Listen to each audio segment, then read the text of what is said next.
Bonjour, aujourd'hui on va travailler sur l'aquarium de 450 litres, donc de 120 gallons. J'ai décidé de faire un aquascape qui va être un peu marin, malgré que c'est pour de l'eau douce. Donc bien sûr, on ne parle pas de ce 120 gallons, 450 litres, mais on parle de l'autre que j'ai installé en bas. On va voir étape par étape comment j'ai bâti mon aquascape pour obtenir le résultat final que je suis très satisfait. Mon nom est Laurent Gilbert, bienvenue à Un ours dans l'aquarium.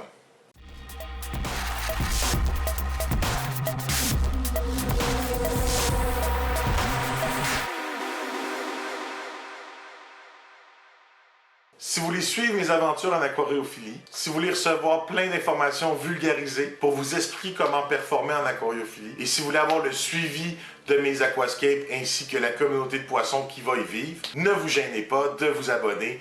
De mon bar, ça me fait super plaisir. De votre bar, vous allez recevoir du contenu de qualité, vous ne serez pas déçus. Avant de commencer l'explication sur l'aquascape du 450 litres, je veux quand même préciser que j'ai utilisé des roches vivantes. Et des roches vivantes, c'est très particulier si on veut utiliser ça en eau douce. Je suis conscient que c'est très controversé d'utiliser des roches vivantes dans un aquarium. Plusieurs vous diront de ne pas le faire. Et si vous allez dans une animalerie ou un magasin spécialisé en aquariophilie, ils vont vous déconseiller fortement de placer des roches vivantes dans votre aquascape. Pourquoi? Il y a trois principales raisons pourquoi les roches vivantes sont déconseillées en aquarium. La première, c'est que probablement, ils proviennent d'un aquarium marin et ils ont des résidus de sel dedans. La roche vivante dans l'aquarium va libérer ces sels qui vont se dissoudre dans l'eau, donc c'est possible d'avoir une eau un peu plus salée. Maintenant, l'eau salée, c'est pas nécessairement mauvais pour les poissons. Souvent, quand on a un problème, une petite maladie chez nos poissons, un début peut-être des points blancs, la première réaction que plusieurs aquariophiles vont faire, c'est mettre une poignée de sel dans leur aquarium pour essayer de contenir le problème. Et ça fonctionne. Et les poissons ne sont pas embêtés d'un peu de sel dans l'eau. Il ne faut jamais oublier qu'on fait des changements d'eau, donc c'est pas si grave que ça que la roche elle-même libère un peu de sel, surtout si notre aquarium est grand. Le deuxième point important, c'est que ces roches-là souvent vont libérer des minéraux dans l'eau, donc des sels minéraux qui vont rendre l'eau plus dure. Donc le GH et le KH pourraient être affectés. Particulièrement le KH, parce qu'on parle qu'il y a quand même beaucoup de carbonate dans nos roches vivantes. Mais là, mon but, moi, c'est de travailler avec des labitogeons, qui sont des cyclidés qui adorent une eau dure. Avec mes changements d'eau, j'ai pas beaucoup de problèmes à voir mes poissons nager dans une eau plus dure. Et le troisième point, qui est probablement le plus important, c'est que dans nos roches vivantes, souvent, il y a des résidus, des organismes du temps passé qui n'ont pas fini de se décomposer. Et ça, même si vos roches ont été au soleil, ont séché longtemps, ou même ils ont trempé longtemps dans l'eau, c'est possible que ces roches-là possèdent encore des matières en décomposition. Et ça veut dire plus de nitrate. Vous pouvez être assuré qu'après avoir fait mon aquascape, j'ai testé mon eau quand même régulièrement pour voir c'est quoi l'intensité de l'impact des nitrates provenant de mes roches vivantes. La première étape, c'est de décider où on va placer l'aquarium. Moi, j'ai décidé de le placer au coin d'une pièce, ce qui est généralement l'endroit pour la plupart des aquariums. Mais à force de travailler sur mon aquarium, j'ai réalisé que je pouvais le placer pour qu'on le voit de tous les côtés. Donc le placer au centre de mon sous-sol. Ça m'a compliqué beaucoup la vie sur l'aquascape. Non seulement je devais travailler afin d'avoir un beau côté, mais là je devais travailler pour que mes quatre côtés soient magnifique, adéquat, agréable à regarder. Une bonne méthode pour s'exercer avant de commencer son aquascape, c'est d'utiliser une feuille de contreplaqué, n'importe quelle façon de délimiter la superficie de notre aquarium. J'ai coupé ma feuille de contreplaqué directement les dimensions de la base de mon aquarium. Et je suis allé voir les ratios du nombre d'heures. Maintenant, il fallait vous informer parce que ce sont des règles intéressantes, mais c'est en faisant de la pratique qu'on devient meilleur. Je ne suis clairement pas au niveau encore d'être capable de faire des aquascapes qui vont répondre au nombre d'heures et au ratio parfait. Ça ne veut pas dire que je ne l'utilise pas quand même comme idée de départ. Et ça m'a permis de pouvoir tracer mes lignes qui correspondent à ces lignes du nombre d'heures. C'est un peu le principe de la photographie, le principe des tiers. Il y a plein de tutoriels qui parlent spécifiquement du nombre d'heures et de la règle des tiers. Je suggère fortement d'aller en voir. Si on met les objets principaux aux intersections de ces lignes-là, c'est supposé être plus joli. Mais soyons francs, un aquascape, c'est pour vous. C'est vous qui allez décider si c'est joli. Vous voulez mettre tout au centre, mettez tout au centre. C'est votre décision. Si vous êtes satisfait avec ce que vous faites, vous devriez être fier de votre travail. Donc la première étape a été de nettoyer mes vitres. C'était un aquarium usagé, c'était un aquarium qui était assez sale, et comme il avait été utilisé avec de l'eau salée, il y avait beaucoup de résidus de sel sur les côtés. C'est pas n'importe quel produit qui peut fonctionner dans un aquarium. Moi, pour nettoyer mes vitres, je choisis le vinaigre. Ça va être très efficace et on peut même mettre dans une petite bouteille pour pouvoir s'en servir comme un push-push. Après avoir tout fait ça, mes vitres sont quand même pas parfaites. Il y a encore beaucoup d'égratignures, il y a des résidus que j'ai beaucoup de difficulté à enlever. Mais ma logique, c'est que souvent ces traces-là, une fois que l'eau est mise, disparaissent. Donc je vais quand même continuer mon aquascape et lorsque je vais avoir mis l'eau, je vais être capable de voir si, oui ou non, ces traces-là disparaissent. Dans mon expérience, les graphines et ce genre de marques-là vont disparaître avec l'eau. L'eau va un peu masquer ces défauts-là. Je commence toujours en mettant du gravier sur le sol de mon aquarium. Personnellement, je déteste mettre des roches ou des gros morceaux de roche sur le fond de mon aquarium direct.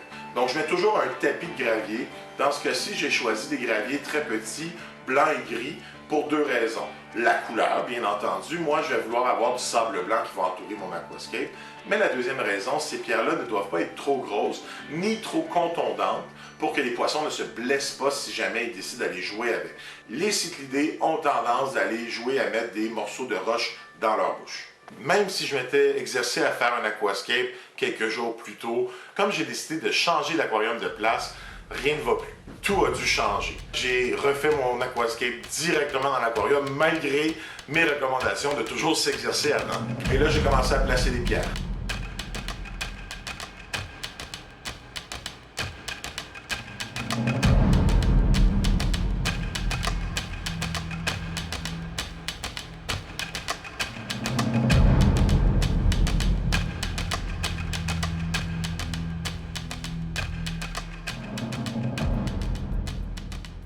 À un moment donné, tu te rends compte que ça va pas à ton goût. Ben, tu as deux choix. Tu peux reculer un peu ou reculer beaucoup. J'ai tout recommencé. Vous savez, des fois, on s'acharne, ça sert à rien. J'étais pas trop avancé dans mon aquascape. J'ai enlevé toutes mes roches et j'ai reparti de nouveau. Moi, mon idée dans mon aquascape, c'est d'avoir un look marin, un look d'océan. Je voulais avoir du sable blanc, je voulais avoir des gros morceaux de roche, créer des cachettes et incorporer mes roches vivantes. Je voulais quand même que ça soit beau, alors j'ai rajouté aussi des morceaux d'ardoise. L'ardoise, c'est des petites plaquettes de pierre grise. En recommençant de nouveau, j'ai décidé de placer mes pierres les plus grosses au fond pour vraiment aider à la base, à la stabilité de mon aquarium. Ensuite, j'ai placé mes roches vivantes. J'ai essayé le plus possible de créer des grottes à l'intérieur de mon système. Je voulais que ce soit un ensemble massif vu de l'extérieur, mais qu'à l'intérieur, ça soit quand même vide pour que les poissons puissent se cacher, se promener et qu'ils aient l'impression d'être en sécurité. Le sable, je vais le mettre en dernier.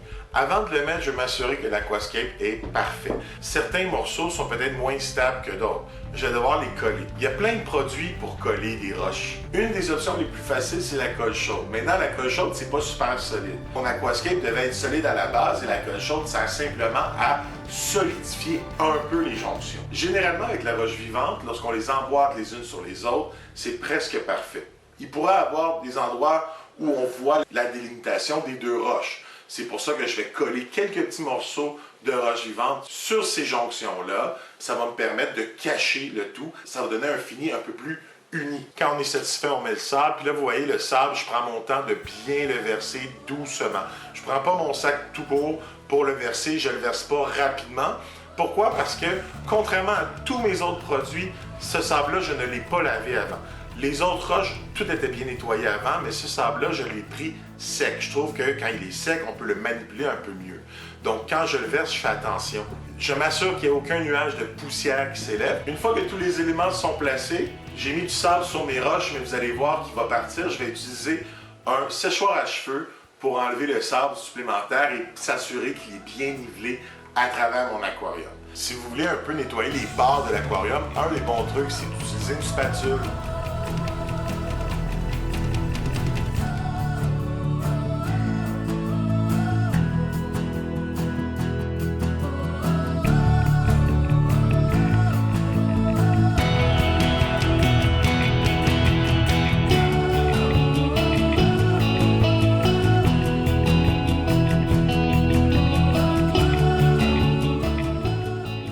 On est donc rendu à mettre l'eau. Puis pour ce faire, ce que j'utilise, c'est deux choses. La première chose, c'est que je mets un sac de plastique qui est un peu fripé. Là. Vous savez, ces petits sacs de plastique vraiment pas chers qu'on a à l'épicerie, bien, ces sacs-là, ils vont empêcher l'eau de faire un courant unique, un courant trop fort, et l'eau va s'écouler plus facilement.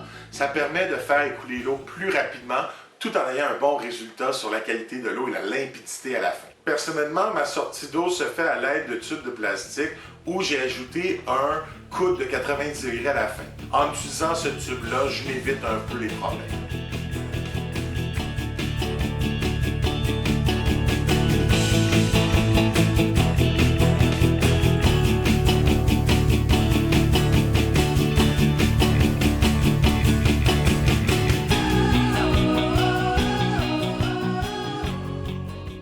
Avez-vous vu à quel point ça fait zéro poussière dans l'eau? Je commence vraiment à être heureux de l'aperçu que ça me donne.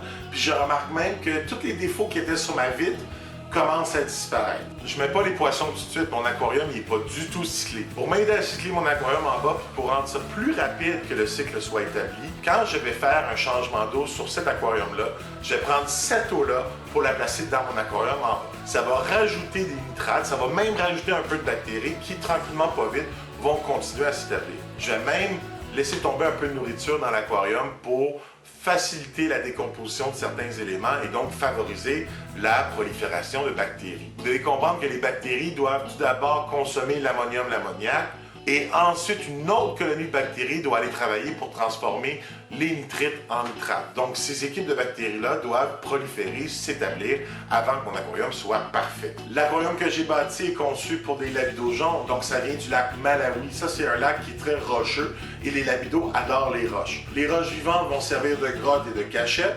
Ça ne ressemble pas du tout au lac Malawi à cause de ça. Toutes les autres roches sont plates et grandes. Ça va peut-être favoriser la procréation. Les labidos jaunes vont souvent construire, on pourrait dire, un nid et la base de son nid doit être plat.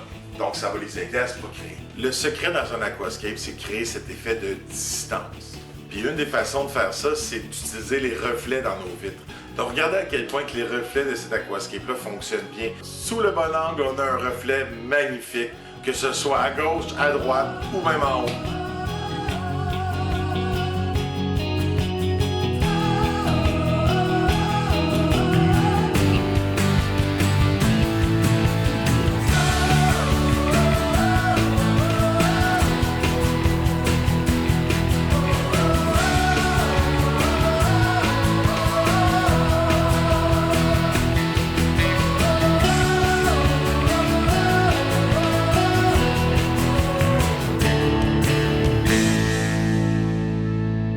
J'espère que ça vous a plu. Moi, en tout cas, je tripe bien raide. Merci, au revoir.